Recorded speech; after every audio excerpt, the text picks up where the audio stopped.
without further ado, let me bring out to you. She is LuFisto, the Canadian female professional wrestling legend. LuFisto, thank you for joining me on this Friday evening for you. It is Friday for me. It's Saturday for you. It is. Look, we've got a few people already starting to come in. Kevin Rodriguez, a good friend of mine, he says WRS is here. Mike Riggs saying what's up, and a Facebook user saying wrestling. Yes, that is what we're going to talking about with LuFisto. But LuFisto, how are you going with everything that's going on in the world with this quarantine stuff and everything that's happening? It's been really busy because not only am I a wrestler, but I do work at a company that provides sanitary products. So we've been extremely busy. It's hell.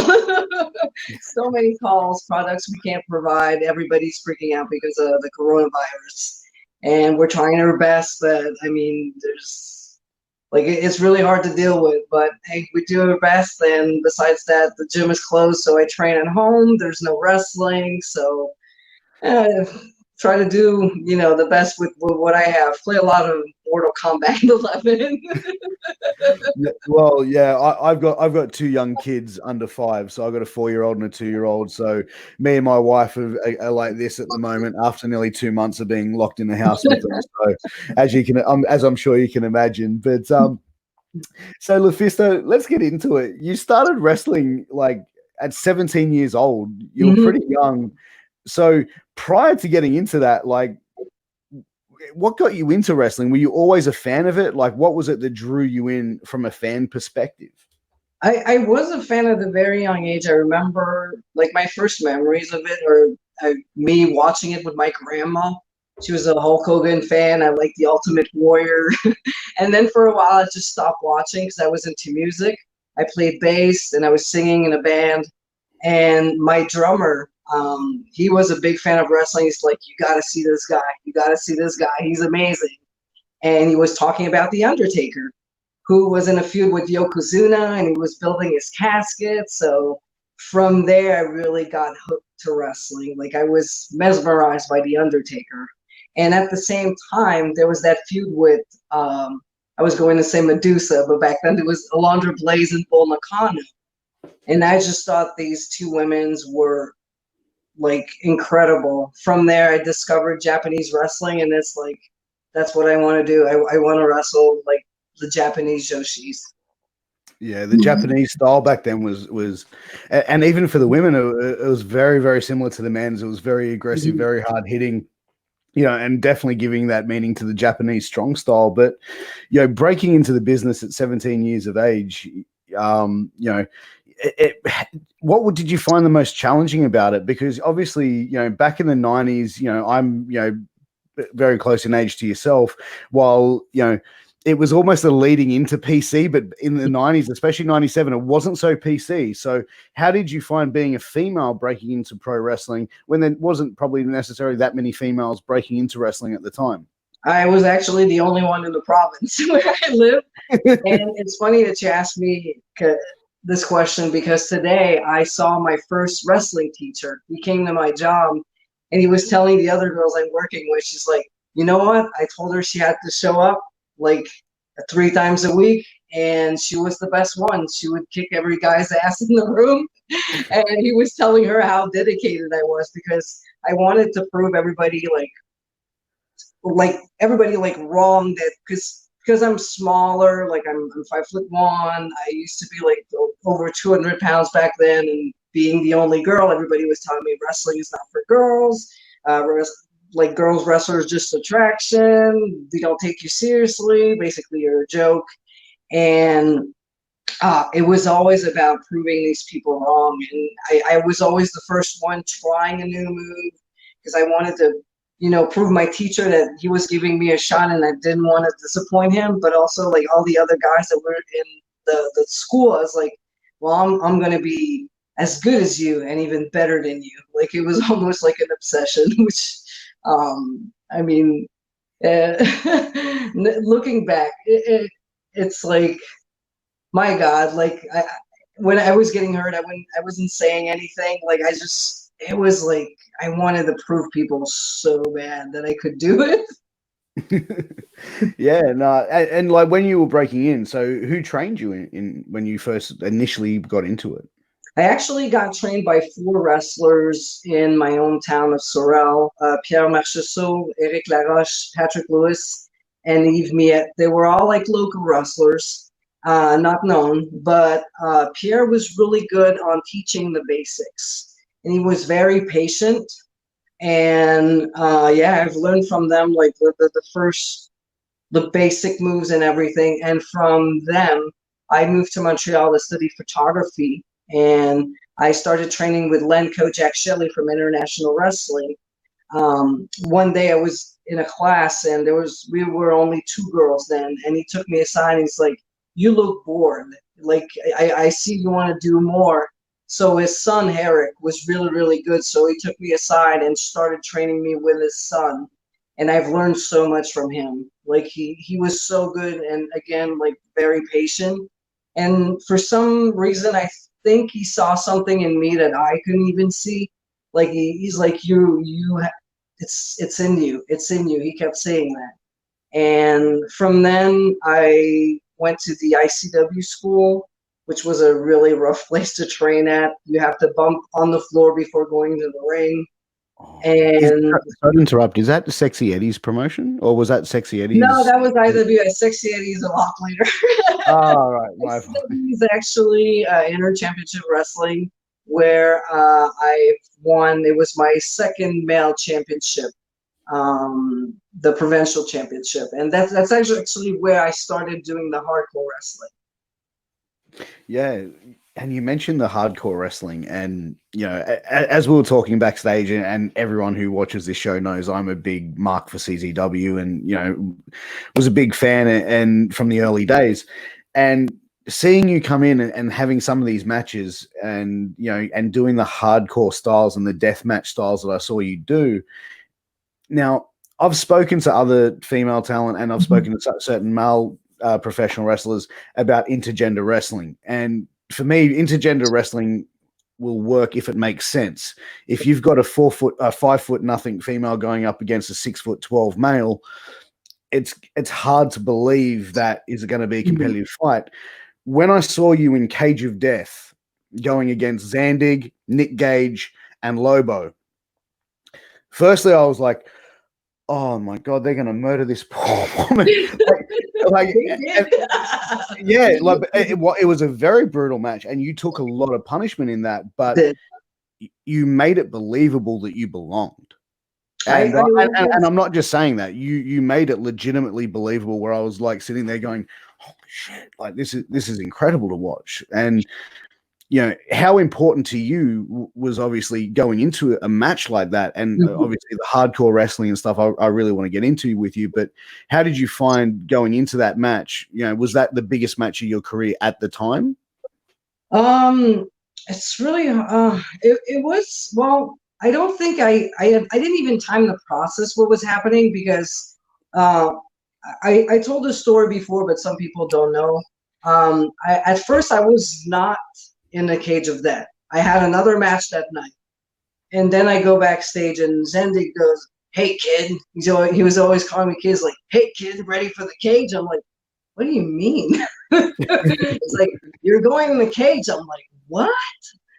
It's like, I just wrestled and I don't have another gear, so that's why I'm wearing shorts and a CZW like t-shirt, because I had no other gear. It's like I was coming for one match. And he's like, yeah, he's like, "We go in there, you take the mic and you jump in." I'm like, okay. So like everything went so quick. And then like it is the end of the show. They give me the mics, like, "Go out there." It's like, so I don't even remember what I said on the microphone. It's like, "Oh, I'm going to Cage of Death. Nick Gage, I'm going to kill you," or something like that. I can't remember. But yeah, it was like I didn't know it was going to happen until like a few minutes before, like or an hour or so before. So I didn't process it. I just like, gotta do this because the boss like is trusting me with this, and I had so much respect for Zandig because he always like pushed me. He's like, kid, you can do it. Go, kid.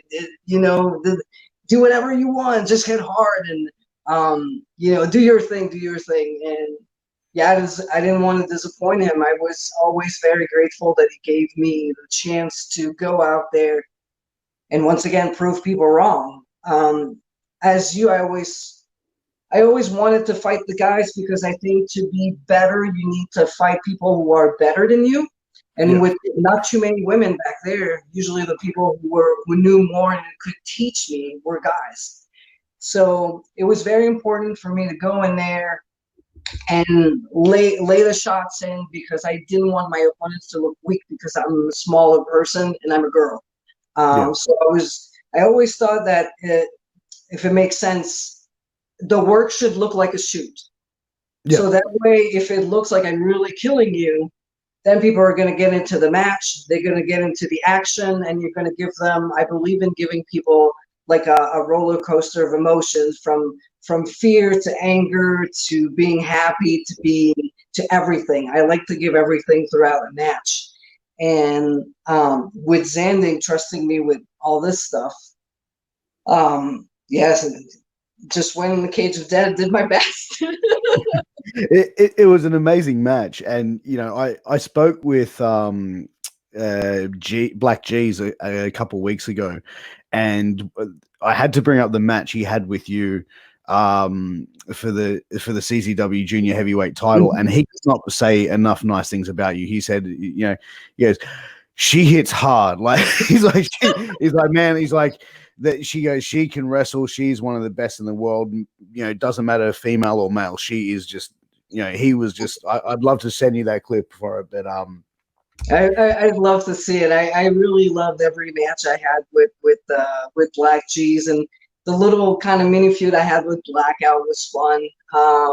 So yeah, like I had a very great experience with Black G's, and it's one of the guys I would wrestle again. We had some great chemistry back then, and I'm sure we would still have great chemistry.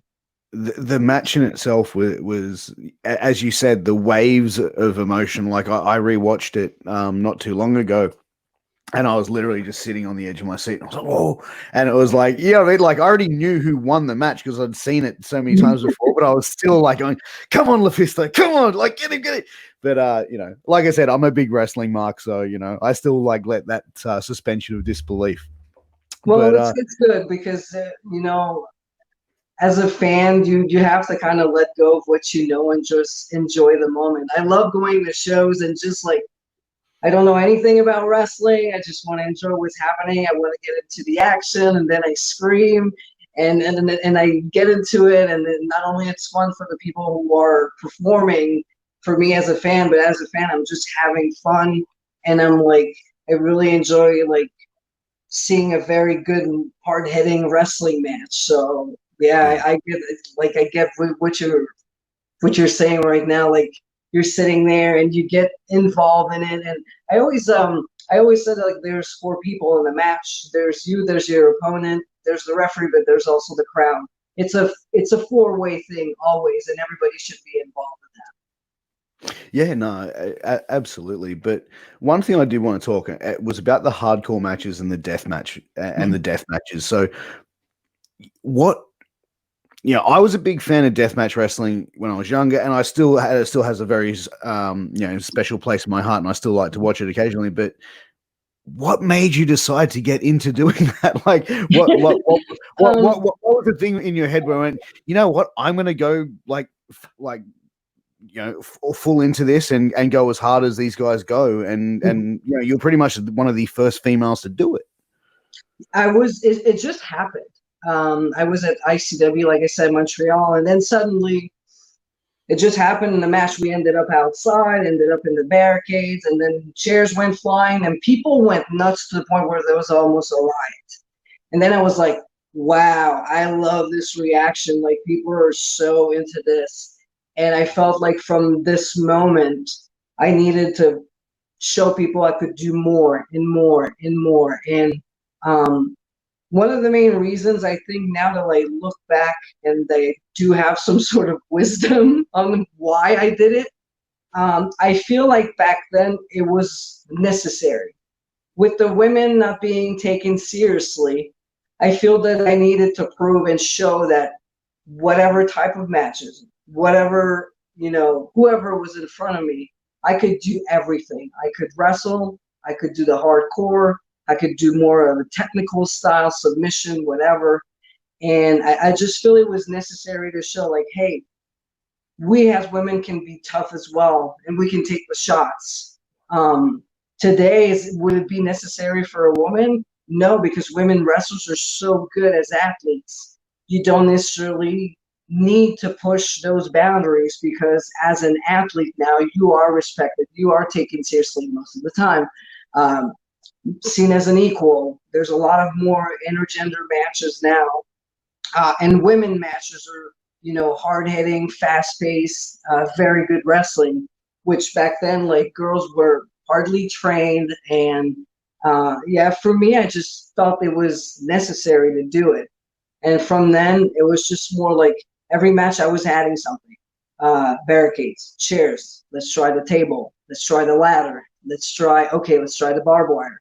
What's worse than that? Let's try the thumbtacks. Okay, let's go to the lights. So every time it was like, what can I do more? What can I do more? Okay, no girls did that. I'm going to do it. No girls did that. I'm going to do it. It was always about being the first to do it, to, break down the barriers and actually prove people wrong. Like, it's proving people wrong should be like the title of my biography for the first few years of my wrestling career, because that's what it was. Like, I still do. I love wrestling so much that it was so important for me to be taken seriously, because when I was the only girl, they was like, hey, why you're not a manager? Be a valet. I was like, no, I want to be a wrestler. I really want to be a wrestler. And I think that's the sacrifices back then that needed to be done to show that in any type of, like I said, any type of matches, any type of opponent size, years of experience of difference, it needed to be done to achieve where we are today.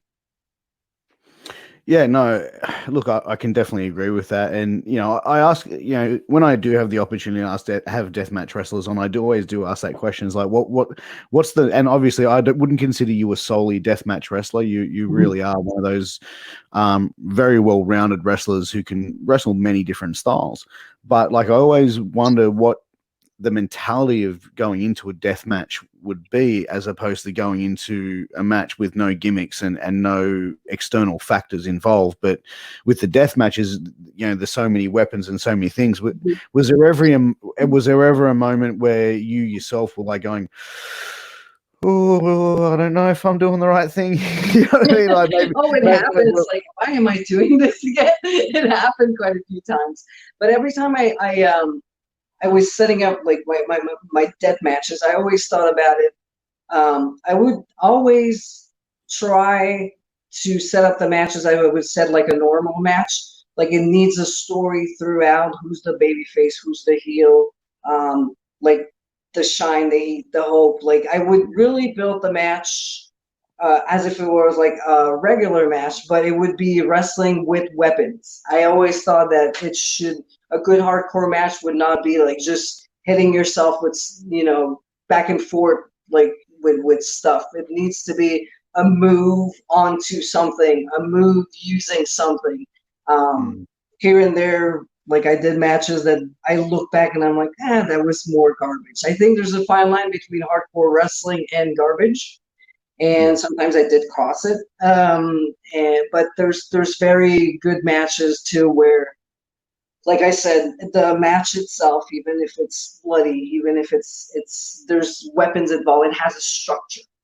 And that's how it makes sense. It makes sense. And again, that roller coaster of, you get into the match and then you boo and then you get excited. Who's gonna win? You try to get them onto that roller coaster. Even if it's a different type of match, it should have that same wrestling, that basic wrestling structure. Yeah, and that's a lot of what most all the deathmatch guys I've had on has always said. It's, you have to be able to tell a story with it, and professional wrestling has to go with it. And I've said this many times: there's good deathmatch wrestling and there's bad deathmatch wrestling. There's great deathmatch workers and there's not so great deathmatch workers. And it's the same in pro wrestling for anything. I'm sure there's great promotions, there's bad promotions, there's good workers, there's bad workers. But so moving forward into 2006, you came into the United States. You broke into the United States at the same time, and and like I said, this interview is about you, but I will mention a few names: Kevin Steen, El Generico, both those gentlemen, aka Kevin Owens and Sami Zayn, but also Frankie the Mobster, Sexy Eddie as well. No, Sexy Eddie I think came out a little bit before you guys. A little bit later, yeah. I think it was there. No, he was there before because I came in with him. Yeah, we were the Canadians. We didn't have names like the Canadians. Mr. Josh Hammer, a good friend of mine, says loving the Iron Maiden shirt. So LuFisto is definitely a metalhead like myself. So I definitely going to be asking her about some music a little bit later on. But anyway, so you came in to the United States and you started performing in some of the major promotions in the US, most notably CZW. Now, when you started wrestling in CZW, you actually pinned Kevin Steen for the CZW Iron Man Championship in June 2006 at a show called Trapped. You are the only female to hold a CZW championship. You are the only female to compete in Cage of Death. But winning that title, look, pro wrestling, there's storylines. It's, we're not saying pro wrestling's fake, but it's a predetermined outcome. And there's definitely, we're not trying to throw any bones about that. But what did it mean to you winning a men's championship in one of the top independent promotions at the time, and pretty much like the secondary title for that promotion? What did that mean to you? Like, I have been in the States before for smaller promotions. I actually did work for Tony Atlas's promotion, like back into like 98 and 99, sorry, in 2000. And I already had a few male titles, like including like a main championship in Canada that I got in 2001.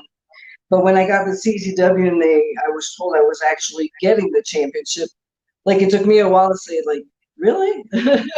And how it happened was kind of weird because I was pinning my own partner and everything, but there was like a free-for-all rule type of thing, and it was actually Kevin's idea.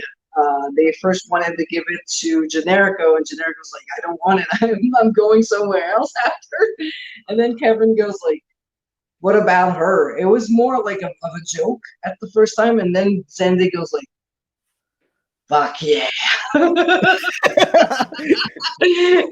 Zandig booking at its best. So yeah, Kevin tells this story like really good on a shoot. I think it's on YouTube.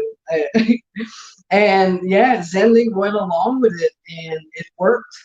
And I kept it for a while until I unfortunately had an injury and I could not defend it anymore. But yeah, it's like he was keeping it on me for I don't know how long, and he was like, "You can go, kid, do your thing," and then we'll send Nick Gage every match. So I was getting Nick Gage's choke bomb every single match. Like, I can't hear Farouk the Belto without going, where is he?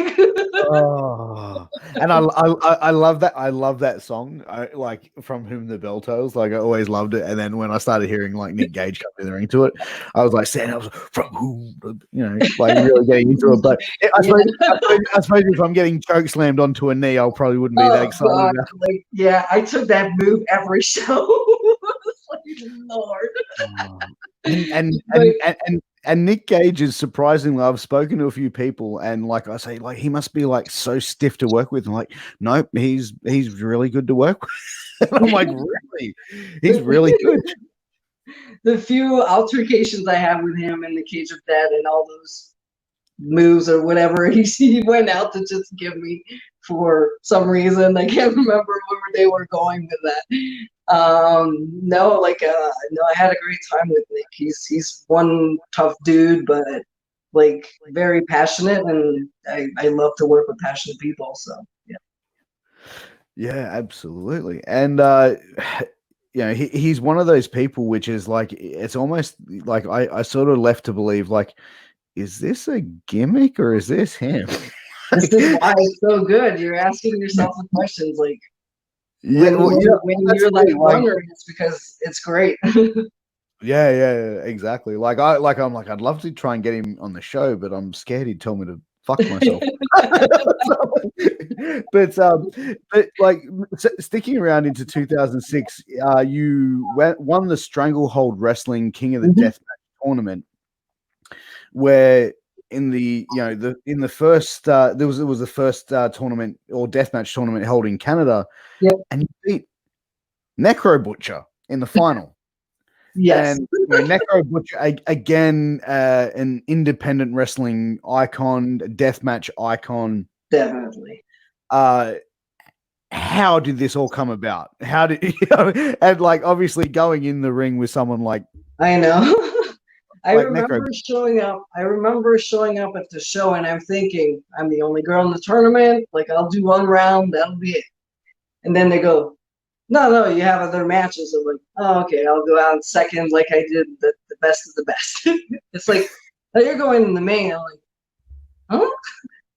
You're going over. I'm like, what? And then like Necro Butcher, I was like,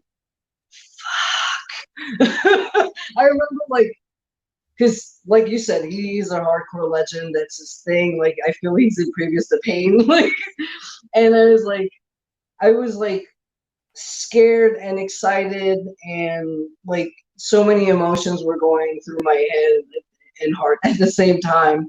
And then we went through the match, and my God, this match is like every hit in that match is like shoot, like the punches and the kicks and everything. So when somebody tells me like, "Oh, women can go out there with a man," I'm like, "Look at this match, watch this match, because some of us can." And I remember the thing that I remember the most after this match is I didn't know he was going to do that. He just grabbed the mic and he goes like, "Well, tonight I'm gonna say it. You're the man." So I was the man before the man. There is no denying that. There is no denying that. There is no denying that. But that's the thing. Like to go over in a deathmatch tournament, a specialty that Necro has built a career on, and to beat him in a tournament, that must have been a massive moment for you as well. But how did you feel like going in and being obviously a female accomplishing something like this, and not just a female beating Necro Butcher, but any pro wrestler going into a tournament like this, going up against an established name like Butcher was back then, and it still is to this day? That must have been a huge moment and a huge accomplishment for your career. Definitely, it is. It is without a doubt my most important match when it comes to death matches. I see this one and the one with Joe Leader in Mexico as important because they're different, but still, to me, like they're like at the top of like my best death matches that I had. And for him to give me the kudos at the end that you're like, you're the man, you were the better man today, and give me props for everything. He's like, I didn't hold nothing back with this bitch, and she took every fucking shot. So I was like, thank you. So yeah, it's definitely my toughest opponent, definitely. But yeah, it is my toughest and greatest death match, that's for sure. I was actually watching it last night, and god damn, I was There's a watching. picture. I was watching There's clips a of it, and picture of that match. It's somewhere. I found it on my computer, and I need to put it online. He hits me in the face so hard that somehow my face shifted and the camera like caught it right away. It doesn't even look like myself. Like I'm like deformed because he hits me so hard. And it's like, wow. I was like, this picture is like incredible, but it shows you the intensity of the match. Oh, I'd love to. Please put that up. Yeah, I I'll would try love. to find it. So, also just wanted to, go in and just sort of like looking at what you've accomplished in wrestling as well. But you've also taken in and taken roles in backstage roles for promotions, like a producer type role and agent type role. How important, and how important to you, I should say, is it taking on a role like that to help develop, younger talent or up and coming talent and giving them that feedback? Is that something that's always been important to you, as in investing into the business? Very much, because I felt that was something that was missing from where I started. Like I've learned a lot by trials and making errors and mistakes, because I didn't have that person who could guide me. Like, yes, I did have teachers, but I went from one teacher to another because school were closing and I was moving and somebody would quit wrestling. So I never had that father or mother figure in wrestling, like the wrestling mom, wrestling dad, as we call them. And it's something I always felt that was missing, because I needed that someone to ask questions. I needed answers like, what am I doing wrong and why? What could I do better?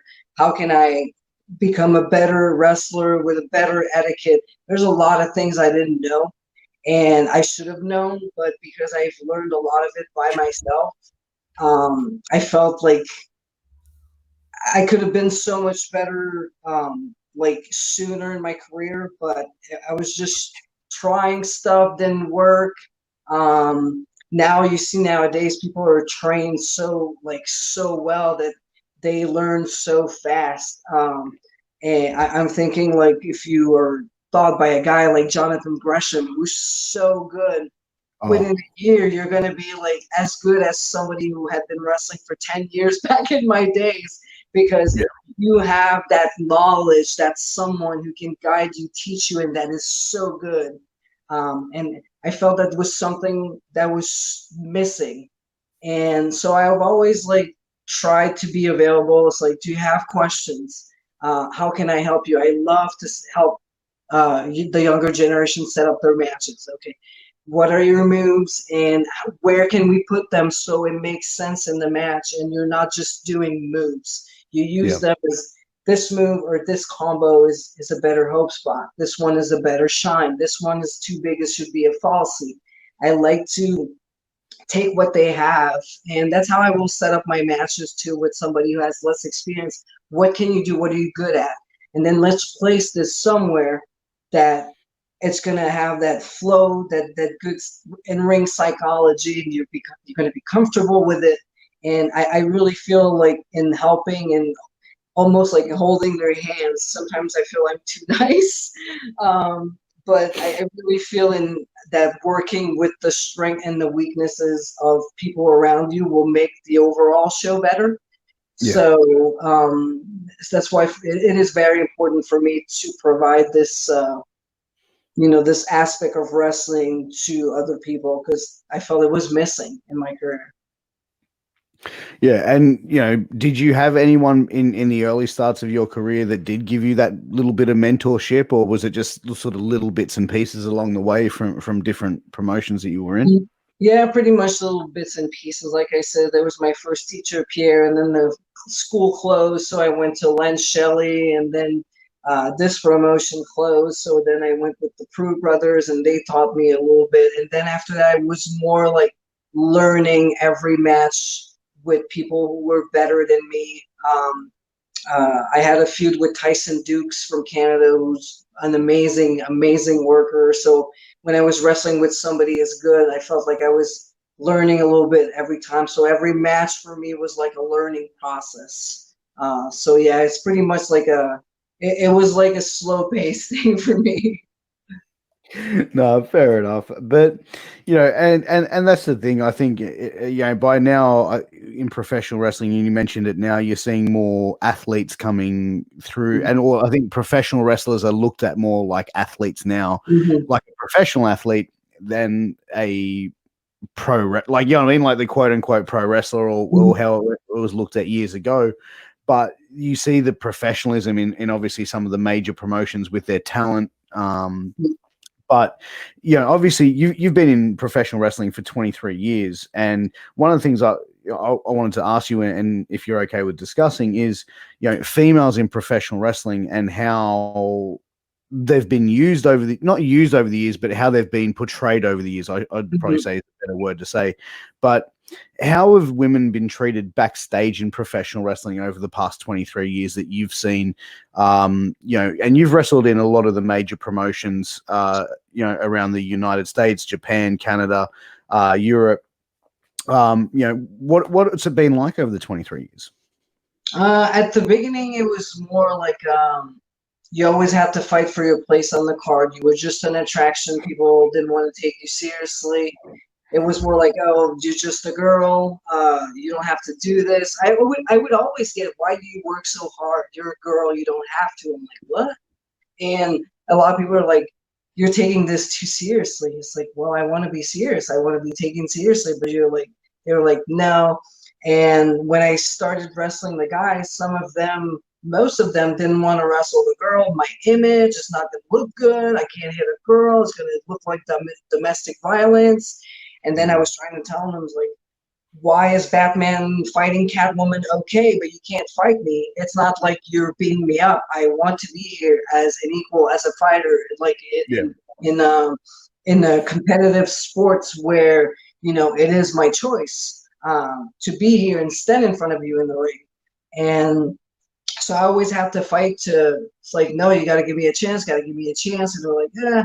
And usually when I would wrestle with guys and they would see that I was trying as hard as they did, and they were like, okay, she really wants to try. So once I had one match, it would go better for the other ones. But at first there was always like, I'm wrestling the girl. It's like, and some of the guys really didn't want it. So I was getting punched as hard as they could, stretch. They just wanted me to leave because I didn't belong and they didn't want me there.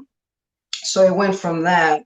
And then I got to some promotions that were like, okay, this girl really wants to do something. And I'm thinking about Hardcore Wrestling Federation in Ontario, where they had me like wrestle their guys and it was no problem. But then suddenly the athletic commission's like a woman in the ring with men.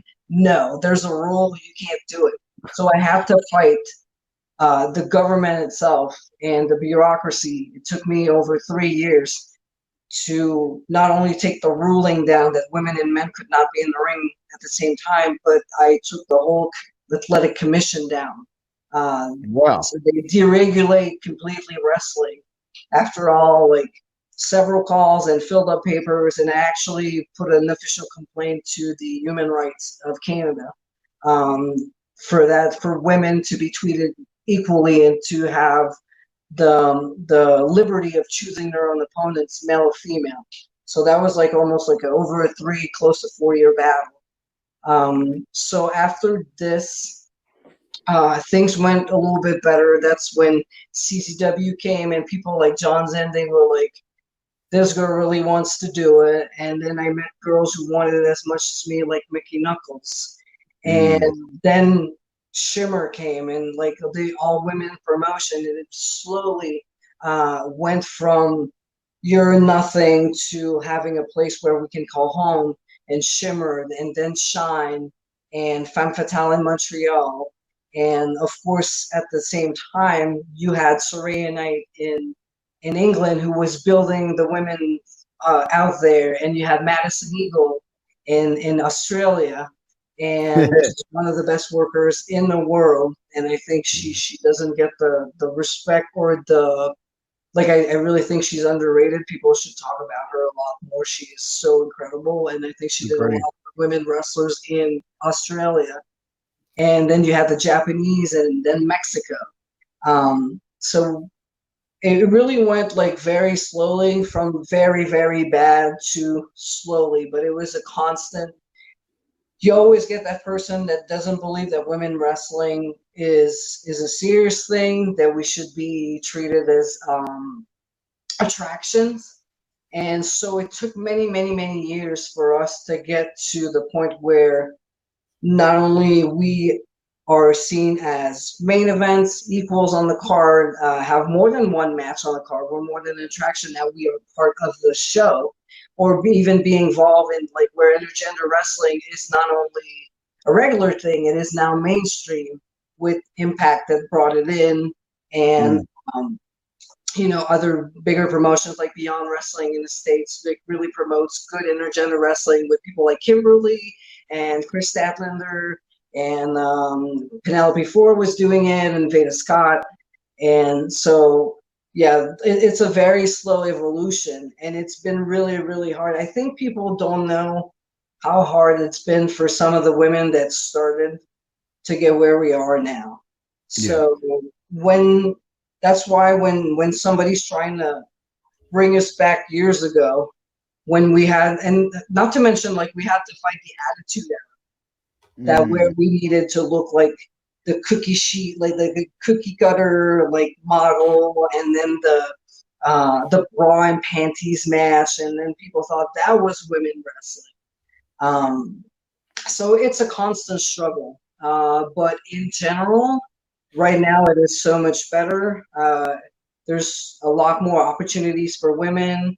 There's great divisions now in the bigger promotions, like all of the NWA is having great matches with Thunder Rosa and Allison Kay. And then you got Impact.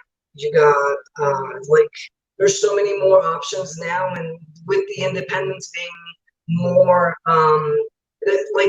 you can get them now. It's not like an underground thing anymore with the internet and independent wrestling TV. Now there's a lot of options, and you can see a lot of good, or women wrestling of all kinds now. So slowly but surely we got there, but once in a while there's going to be that person or that situation that's trying to put us back, and it's a constant struggle. Yeah, no, absolutely. And you see women's wrestling now, it's women are main eventing pay-per-views. I mean, one of the Impact Wrestling, one of the top promotions in the world, now has a female as their world champion. Do you see something like that, like a major promotion putting their main title on a female pro wrestler is increasing women's pro wrestling stock by a long way, or do you think it's sort of just doing it for a spectacle? As long as it's putting women wrestlers in front and as presented as athlete, the way Impact Wrestling did it with Tessa, she's fighting the guys like as an equal, and she's out there like wrestling. So I think the presentation of it is not like she's out there as a fighter.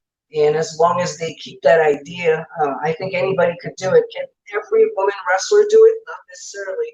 Like I said, like there needs to be that hard hitting kind of style where you're like believable.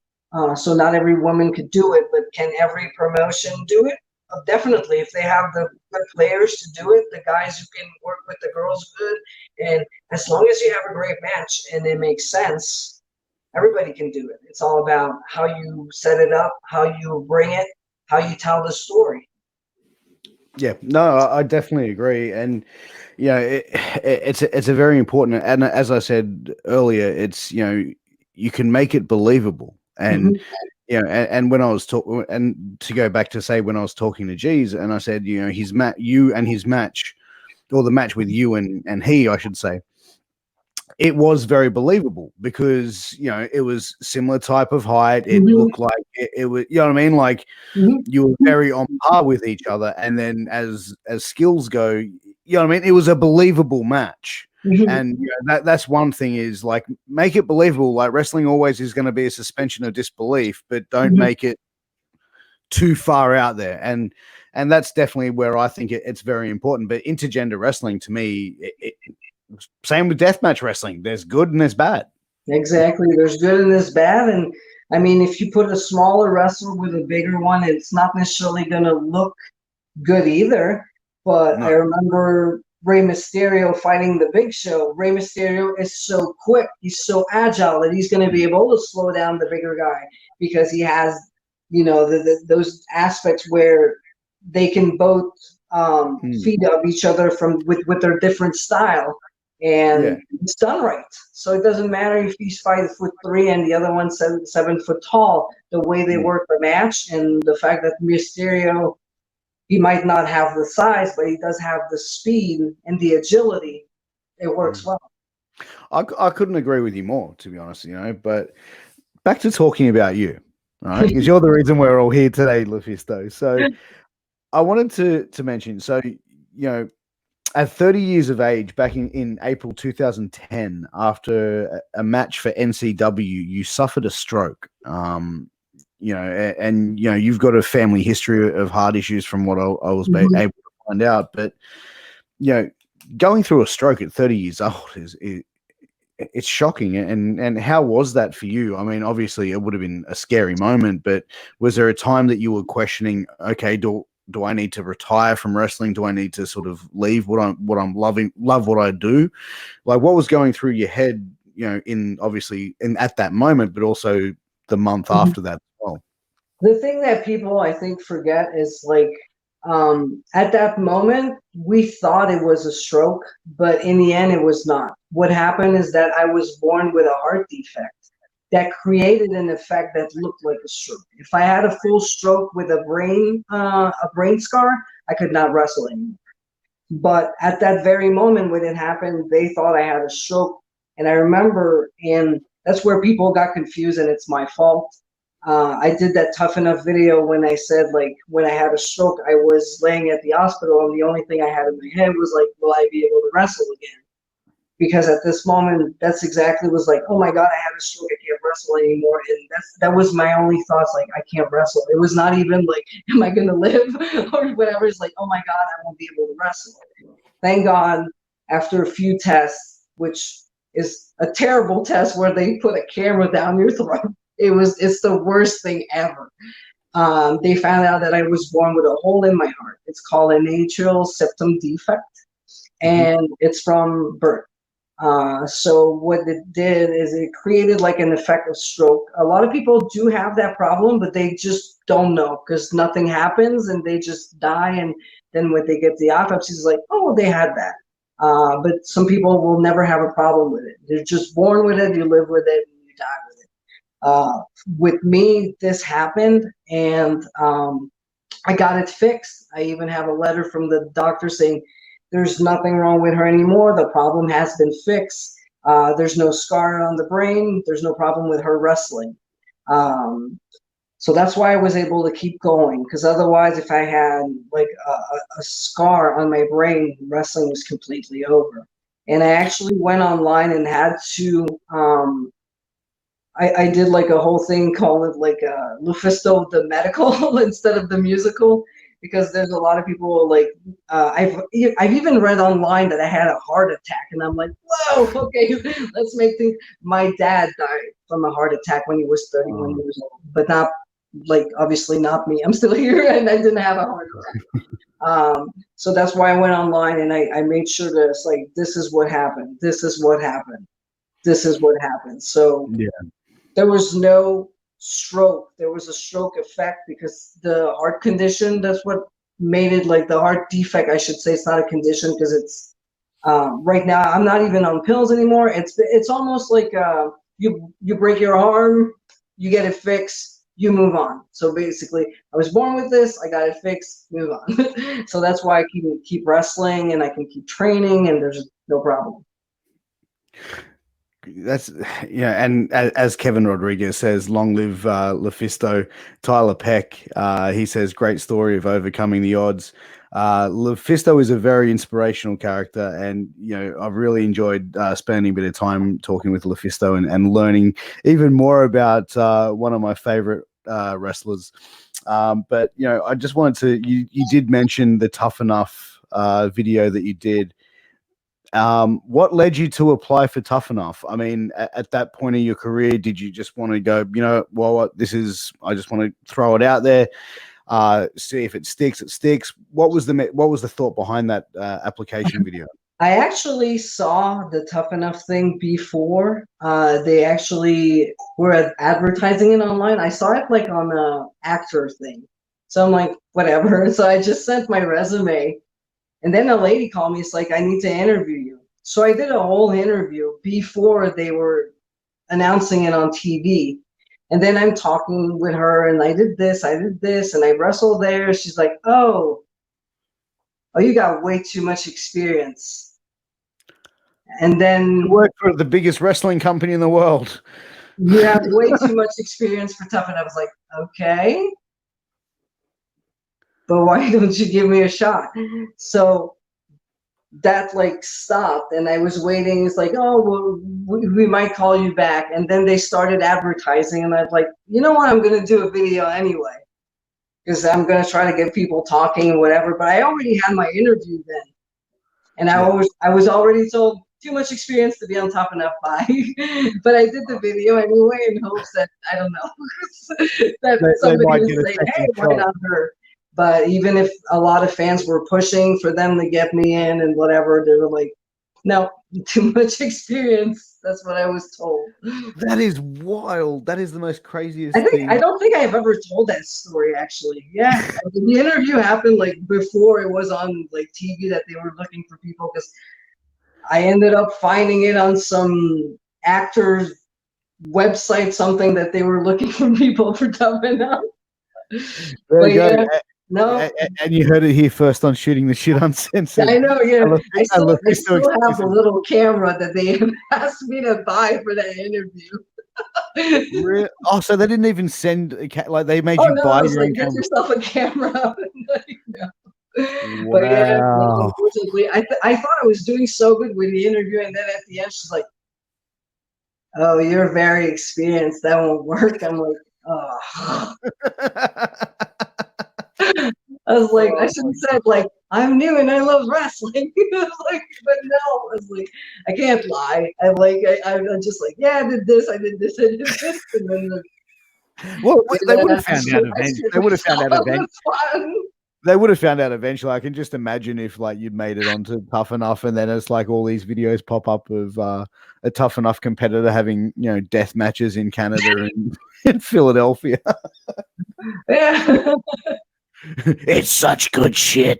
But look, we're almost getting to that 1 hour mark with LuFisto, and she has been very gracious to give us her time for this interview. But like every interview, when we're close to wrapping up, it's time to play the Australian slang game. So, LuFisto, how it works is this is the Aussie slang game. Have you ever been to Australia? No, unfortunately. Okay, so have you ever been around many Australians? I did. Shazza McKenzie, Madison Eagles, and Kylie Skater. All right, so you may know it. You may know a few. I may know a few. All right. Okay. So we'll go the first one. I'm going to give you a slang word, and I'll use it in a sentence, and then I'll say the word at the end. You go tell me what's going on. Okay. Scan on. A. Scan on. Scan on. Scan on. Scan on. Like get the hell out? No, like I'd say it more. I'd say like, hey, LuFisto, scan on. Like, what's going on? Oh, what's going on? Oh, Lord. All right. Scan on. I like that. Fuck me dead, that bloke's a drongo. What's a drongo? Is it a drunk? No, like a drongo, like just like an idiot, like just an idiot. Yeah, like a moral. Well, I don't know, like are you drongo? I know wanker. Is it the same thing? Yeah, like to call someone a wanker is more like calling him a dickhead. A dickhead, yeah. Yeah, like you know, you're a dickhead, mate. You know, but all right. Skater. All right, so we're gonna go for a couple more here. So, hey, you want to come over to my house for a barbie and get on the piss? So that's barbecue and get drunk. That's correct. That's correct. Woo! Yeah. So whenever people say like, "Oh, what are you going to do this weekend?" I say, "I'm going to drink some piss." They're like, "Oh, no, I forget. I'm not talking to someone from Australia. No, beer. I'm drinking." Yeah. But okay. So another one. All right. Time to. Oh, I'm trying to think of a good one for you. Okay. I need to go to the bottle-o. Take a shit? I need to go to the bottle shop, the liquor store. Oh, the bottle shop. I heard Bordello or something. I was like, is that the shitter? Hey, LuFisto, I'm going up to Macca's. You want anything? Oh, McDonald's? Perfect. There you go. That's too bad. All right, so we'll go another one. We'll go another one. Oh, mate. My mouth is dry as a dead dingo's donger in the sun. What do I mean by that? What do I mean by my mouth is dry as a dead dingo's donger in the sun? You have a sore throat? Like you need water? Yeah, my mouth is dry.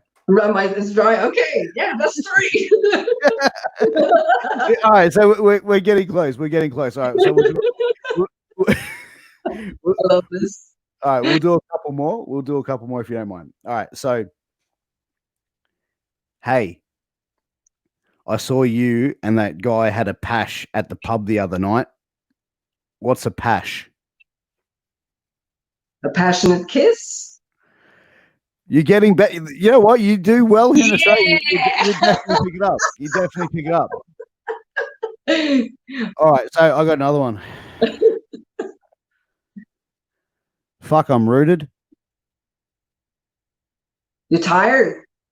Yeah, tired, screwed, like rooted, like buggered. Five.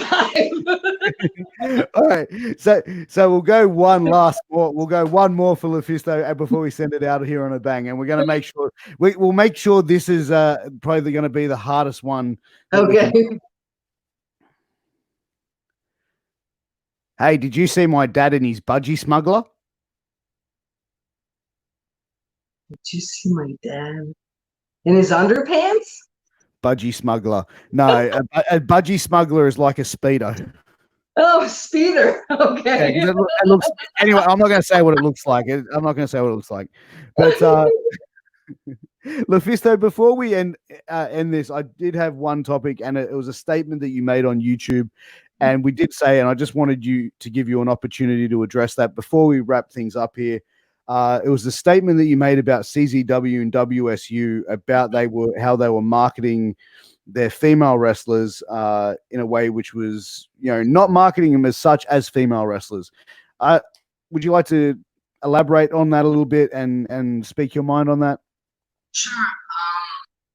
The main problem here is not even sexuality. It's not, because we all know wrestlers and even male wrestlers, we have outfits that are pretty revealing.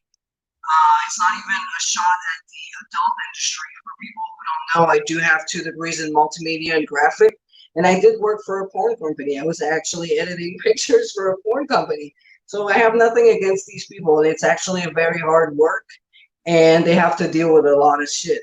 The main problem I have here is that when you go to a wrestling promotion and you give them the right to use your image and your name, and it's a wrestling promotion, you give them the right to show you, present you, label you, and promote you as a professional wrestler. Sure. And you do not give them the right to change who you are, what you represent, and why you're there. Which was the main problem with this. And how it happened is that there's a fan. It's like end of March. He tweets about, I don't know how the hell LuFisto versus Mercedes Martinez is a dirty cat fight. And I'm like, what the hell is he talking about? And then he sends me the link.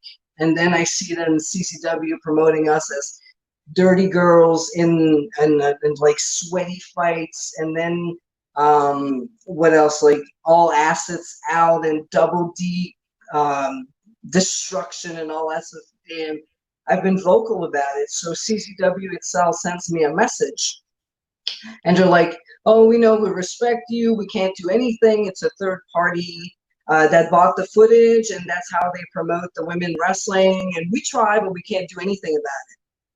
So I've been in an argument with them saying, this is your brand, this is your name, and we trusted you with you you know, showing us as a professional wrestler. I was seeing people going online saying, yeah, but some people, like, they wear skimpy outfits and they have OnlyFans where they take naked pictures. Whatever a girl does on her own time is her right. But when you 100%. show up to a wrestling show, you expect to be treated as a professional wrestler and nothing else. So when I saw that they were advertising us like that, I got into like some sort of verbal fight privately. And obviously they didn't care. They didn't do, oh, we can't do anything. We can't talk about it. It's a third party. And I'm like, how can you do this knowing, especially UCCW, knowing the struggle that women wrestlers had to endure to be taken seriously? And they just brushed it off. So I gave them 2 months as like in hopes that they would, you know, change and start promoting like the WSU shows as with the names they had, like Battle Tested or the Anniversary or whatever name there was. But no, they kept going all assets out, top heavy. Look at those crazy like girl fights and CCW girls with a Z and whatever. So I just got tired of it. You would not listen to me, and the fact that they didn't care like was so disappointing to me because like I said before, CCW has this very special place in my heart. I've grown there. I had great matches. It's where I did a lot of things for the first time, and they gave me big opportunities when John Zendig was there. And I even always considered DJ Hyde as one of my friends too. Like I never had a problem personally with him. And the fact that they wouldn't listen and they just like, oh, we can't do nothing about it. I just thought it was irresponsible and it was a slap in the face to all the female wrestlers. Because when we trust them in using our image and, you know, I go there to wrestle. If I want to do like sexy pictures or whatever on my own, I'm going to do it on my own. It's going to be my choice. But if I chose to work for you as a professional wrestler, I do expect you to present me as such. And that's not what they're doing right now. And there's a fan who actually wrote to me and he was like, I was expecting like some sort of like, so that's why I said softcore porn because that's the word he used. It's like, I was expecting like something fetishy, whatever. And then I saw like professional wrestling. It's like, I thought I was buying something else. I'm like, yeah, sorry. So not only are they, At least you're able to convert a yeah, porn not only fan they're to a wrestling fan. misleading their customers and what they're presenting, Yeah. but they're also like, yeah, it's really like a slap in the face to the women wrestlers who, like, especially since they know the struggle and how long it took with the history of the women in CZW, which there was me and there was Mickey Knuckles who has a few matches there, and she fought real hard for intergender wrestling too and being seen as an equal. So that's why I was like, I have to do something about it, and I tried to be as professional as I could because, like I said, I didn't want to necessarily, you know, I didn't want to. What's the word I'm looking for? Like, I didn't want to destroy CCW, but this needed to be said because they're doing it, but other people might want to do it, or other people are did it in the past, and it has to stop. Otherwise, we will never grow as athletes. We will go back years, you know, behind. And yeah, I mean, somebody had to be vocal about it, and that's the only way I thought. Like, well, I'm gonna do a video. There was about like 4 or 5 people that didn't like it. Other people and even female wrestlers were very supportive of it. And wrestling fans were very supportive of it. And I had like tons of support all day. And hopefully it brings them like at least to think what they did wrong. But with the answers I had before, I just don't really think they care, and they see girls as tits and ass and money. That was easy money. Especially the third party, he doesn't care. He's buying footage from other promotions or whatever, selling them again, and his way of selling stuff is to turn everything into a fetish. Yeah, it's disappointing. It's It is. disappointing. you know, especially from a company that's been around so long and has really built its name off, you know, wrestlers and performers breaking their backs for that company. But you know, I definitely wanted to bring that up and sort of give you an opportunity to discuss that because, as I said to you, I saw that video the other day and it really stood out to me. Definitely, and as I said, my respect level gained for you tenfold. Just you could see the passion in that video, and I'll link it in the page and on our YouTube and Twitter, so our viewers can go back and see that and to see what we're talking about. But it was a very you know, in depth, and you could tell it was definitely from the heart. So Definitely. I mean, I've been fighting for women's right in wrestling since I started, and like I said, like I'll do it until I die. And yes, you know what? One thing I just want to mention, it's not because some of us, like, it's not because you see my ass cheek or that you're gonna see a boob crack or something that I want you to send me messages asking me to do sex chat with you or whatever. Like, so I saw, yeah, I saw a few people going like, "Oh, you're wearing that. You're looking to be like objectify and being a sexual object." I'm like, okay, so you're the kind of guy who also says like, "Oh, this girl had a skirt. She was asking to get raped." yeah, That's exactly. basically the type of stuff that I've seen today, and I'm like, no, no, no, no, you don't get it. This has nothing to do with presenting a sexy image. There's nothing wrong with that. You got firefighters doing like calendars to raise money that are sexy and stuff. It's fine. If you're comfortable with that, if it's your Yeah, choice, go ahead. But if I've worked for you as a professional wrestler and this is what I gave you the right to use and to do, then that's what you're using and nothing more. If that's I the want to take context that I'm sexy using. pictures after something and I want to do it by myself, my choice, my body, I'm going to do what I want. But you, that's not the agreement we have, and that's where it's wrong. Yeah, I completely agree, and I really hope that you know, CZW and WSU can definitely pull their finger out and sort this mess out because it's setting women's wrestling back, and you mentioned on things that set women's wrestling back for a while. But LuFisto, look, before we start wrapping things up, where can everyone find you? Where can everyone learn more about you, get in contact with you? Take it away. Well, Twitter is at LuFisto, Instagram is Wounded Al LuFisto, Facebook, facebook.com/LuFisto. And if you can't remember all that, just go on my website, LuFisto.com, and there's all the links there. There you go, LuFisto. Thank you so much for coming on. And guys, look, just wanted to make a special thanks to all of our sponsors again, which are Signal Studios, Mayan Belts, A-Rock Designs, Immortal Restoning, and also good thanks to my good friend Mikey Mados for making the beautiful images that you see before my show. But LuFisto, thank you so much for coming on. This has been a great time getting to chat to you and learn more about you. I'm sure all of our viewers have enjoyed it as well, but we'll definitely have to get you back on for a part two. But I hope thank so. you. I'll Thank try you. to learn more slang. Well, I'll send you a slang book, and we can we can so you can study up. But Then I can guys, show you some French. merci. But guys, thank you, guys. Thank you so much for watching Shooting the Shit Uncensored from Multi-Continental Wrestling Alliance. Please click that subscribe button somewhere above here, and make sure you don't miss out on any of our future shows. But we look forward to seeing you next time, guys. Thanks very much. Bye.